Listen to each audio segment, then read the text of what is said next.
Hello प्यारे दोस्तों, जैसा कि सभी लोग जानते होंगे 11 दिसंबर की थर्ड शिफ्ट का एग्जाम हो चुका है। जो एग्जाम में क्वेश्चन पूछे गए थे आपको 100% एक्यूरेसी के साथ आंसर बताए जाएंगे। साथ ही जिन बच्चों का एग्जाम नहीं हुआ है वे बच्चे इस वीडियो को पूरा देखें। पहली बात तो ये उनको एग्जाम का लेवल पता चल जाएगा। दूसरी बात ये, जो क्वेश्चन एग्जाम में आया हुआ था उससे रिलेटेड 7 या 8 क्वेश्चन मैं आपको एक्स्ट्रा करवाने वाला हूं। अगर आने वाली शिफ्टों में इस क्वेश्चन से रिलेटेड कोई क्वेश्चन आए तो आपके मार्क्स न कटे।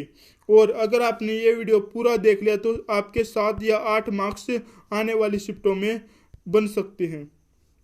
तो चलते हैं क्वेश्चन पर। हाल ही में किस राज्य सरकार ने ऑनलाइन कचरा विनिमय लागू किया है? आंध्र प्रदेश सरकार ने ऑनलाइन कचरा विनिमय लागू किया है। ये क्वेश्चन पूछा गया था एग्जाम में, 100% श्योर हूँ दोस्तों मैं। और इससे रिलेटेड क्या क्या क्वेश्चन बन सकते हैं? आंध्र प्रदेश का लोक नृत्य क्या है? कुचिपुड़ी आंध्र प्रदेश का लोक नृत्य है। क्या बताया मैंने? आंध्र प्रदेश का लोक नृत्य कुचिपुड़ी। ये आप याद रखना। आपसे पूछा जाए असम का लोक नृत्य क्या है? बिहू असम का लोक नृत्य है। आपसे पूछा जाए कि कर्नाटक का लोक नृत्य क्या है? कर्नाटक का लोक नृत्य मैं आपको बता दूं यक्षगान है। आपके एग्जाम में पूछा जाए धमाल कहाँ का लोक नृत्य है? धमाल हरियाणा का लोक नृत्य है। चलते हैं नेक्स्ट क्वेश्चन पर। इम्पोर्टेंट जो रिलेटेड क्वेश्चन थे मैंने आपको बता दिए। वीडियो अच्छी लगे तो लाइक करना, शेयर करना, सब्सक्राइब करना चैनल को। सभी एग्जाम्स की हम आपकी प्रिपरेशन करवाएंगे। तो अगर आप किसी भी एग्जाम की तैयारी कर रहे हो तो चैनल को सब्सक्राइब कर देना और वीडियो अच्छी लगे तो लाइक करना। जो क्वेश्चन एग्जाम में पूछे गए थे आपको 100% सही आंसर बताए जाएंगे। चलते हैं नेक्स्ट क्वेश्चन पर। हमारे राष्ट्रीय ध्वज तिरंगे की चौड़ाई और ऊंचाई का अनुपात क्या है? 3:2 है। आपसे एग्जाम में कहा भी जा सकता आने वाली शिफ्टों में कि 90:60 है। ये भी आपका राइट आंसर सही होगा क्योंकि 0 से 0 3/2 ही आएगा। आपके एग्जाम में आ जाए कि 60/40। ये भी आपका राइट आंसर होगा क्योंकि 3:2 ही बन रहा है लास्ट में। आपके एग्जाम में आ जाए कि 120:80। ये भी आपका सही है, राइट आंसर होगा क्योंकि 4×3 = 12, 4×2 = 8। तो आप इस तरह भी ये क्वेश्चन पूछा जा सकता है आने वाली शिफ्टों में, आप याद रखना। चलते हैं नेक्स्ट क्वेश्चन पर। कौन सा उत्तम आवृत्ति वाला विद्युत तरंग है? गामा किरणें विद्युत तरंग है।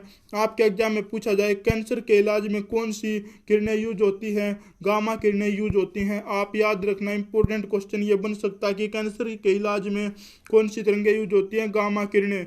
वीडियो अच्छी लगे तो लाइक करना, शेयर करना, सब्सक्राइब करना। अगर आपने ये वीडियो पूरी देख ली तो आपके 7 या 8 क्वेश्चन आने वाली शिफ्टों में आपको मिल सकते हैं। तो चलते हैं नेक्स्ट क्वेश्चन पर। गुजरात का प्रसिद्ध मंदिर द्वारका मंदिर किस नदी के किनारे है? गोमती नदी के किनारे हैं। चलते हैं नेक्स्ट क्वेश्चन पर। वीडियो अच्छी लग रही हो तो लाइक करना, शेयर करना, सब्सक्राइब करना।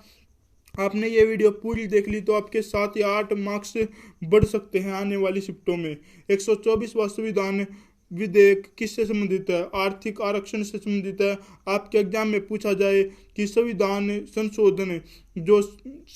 संशोधन होता है वो किस आर्टिकल में? संविधान जो संशोधन किया जाता है, जैसे अब 104वां संविधान संशोधन किया गया था, किस अनुच्छेद के अंतर्गत किया जाता है? 368 अनुच्छेद के अंतर्गत किया जाता है। ये आप याद रखना। चलते हैं नेक्स्ट क्वेश्चन पर। वीडियो अच्छी लगे तो लाइक करना, शेयर करना, सब्सक्राइब करना। अगर आपने ये वीडियो पूरी देख ली तो आपके 7 या 8 मार्क्स आने वाली शिफ्टों में बढ़ सकते हैं। तो ये क्वेश्चन इंपॉर्टेंट है। इससे रिलेटेड जो क्वेश्चन आने वाली शिफ्टों में बन सकते हैं वे भी इंपॉर्टेंट है। तो क्या है? सर्वोच्च न्यायालय के मुख्य न्यायाधीश की नियुक्ति कौन करता है? सर्वोच्च न्यायालय के मुख्य न्यायाधीश की नियुक्ति राष्ट्रपति करता है। आपके एग्जाम में पूछा जाए सर्वोच्च न्यायालय का अनुच्छेद क्या है? सर्वोच्च न्यायालय का अनुच्छेद 124 है। ये आप याद रखना। और आपसे पूछा जाए राष्ट्रपति का अनुच्छेद क्या है? 52 है। ये भी आप याद रखना। आपसे पूछा जाए राष्ट्रपति पर महाभियोग प्रक्रिया किस अनुच्छेद के अंतर्गत लगती है? 61वें अनुच्छेद के अंतर्गत लगती है। ये क्वेश्चन आप याद रखना। चलते हैं नेक्स्ट क्वेश्चन पर। आपके एग्जाम में पूछा जाए, हम पूछा गया था ये क्वेश्चन, जो इससे रिलेटेड क्वेश्चन बन सकते हैं वे भी मैं आपको बताऊंगा। हमारे देश में आपातकाल की घोषणा कौन करता है? राष्ट्रपति करता है। आपसे पूछा जाए हमारे देश में आपातकाल कितने प्रकार के हैं? 3 प्रकार के हैं।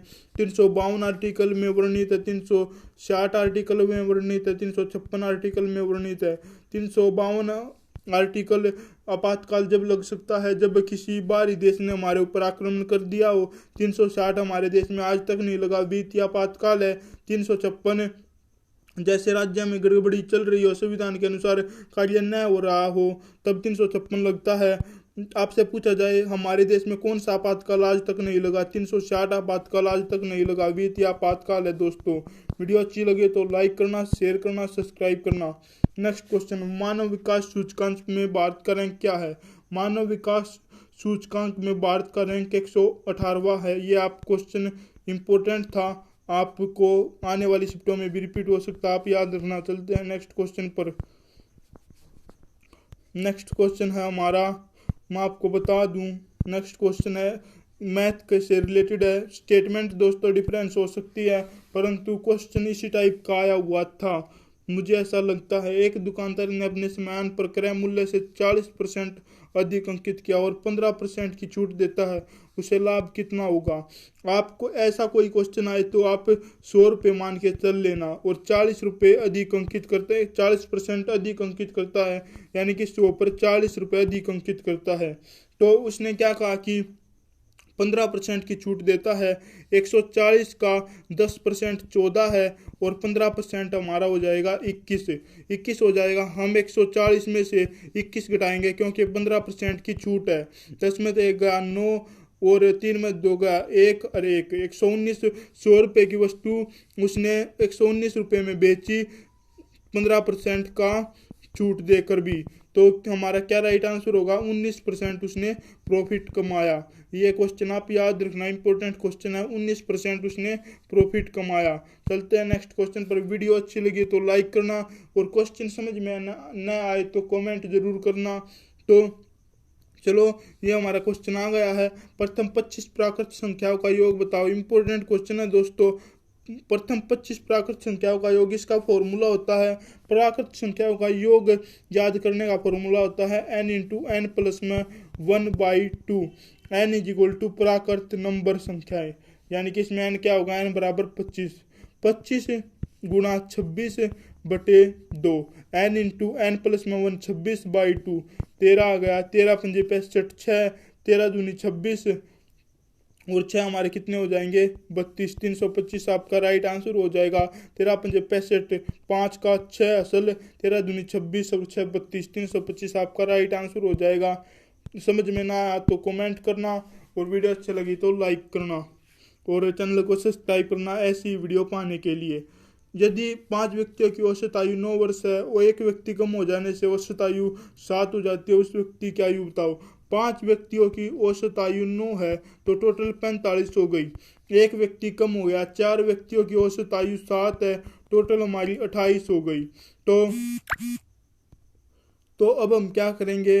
अब हम 45 में से 28 घटा देंगे। 15 में से 8 गया 7, और 3 में से 2 गया 1। उस जो लड़का कम हुआ था उसकी औसत आयु कितनी, उसकी आयु कितनी थी? 17 वर्ष थी, क्योंकि 5 व्यक्तियों की औसत आयु 9 है तो टोटल 45 हो गई।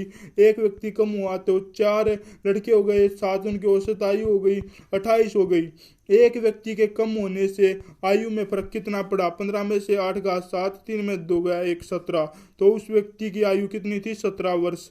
ये आप याद रखना। चलते हैं नेक्स्ट क्वेश्चन पर। इंपॉर्टेंट क्वेश्चन है, ये रीजनिंग का क्वेश्चन है। सेम को निश्चित कोड में टैम कहा जाता है, TME, तो ट्रू को क्या कहा जाएगा?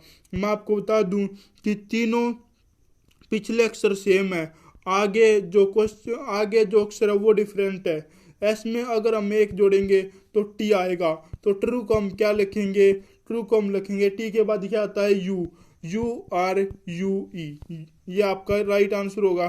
क्या राइट आंसर होगा? इसमें जैसे 1 प्लस है और बाकी अक्षर सेम है, हम भी इसमें 1 प्लस करेंगे। टी के बाद यू आता है, URUE, और हम सेम रखेंगे। ये आपका राइट आंसर हो जाएगा।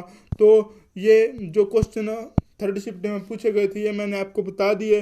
इम्पोर्टेंट क्वेश्चन थे और उनसे रिलेटेड भी मैंने आपको क्वेश्चन बताए हैं। तो वीडियो अच्छी लगे तो लाइक कर दो, शेयर कर दो, सब्सक्राइब कर दो चैनल को। तो आज के लिए इतना ही, मिलते हैं नेक्स्ट वीडियो में। थैंक यू मुझे दोस्तों।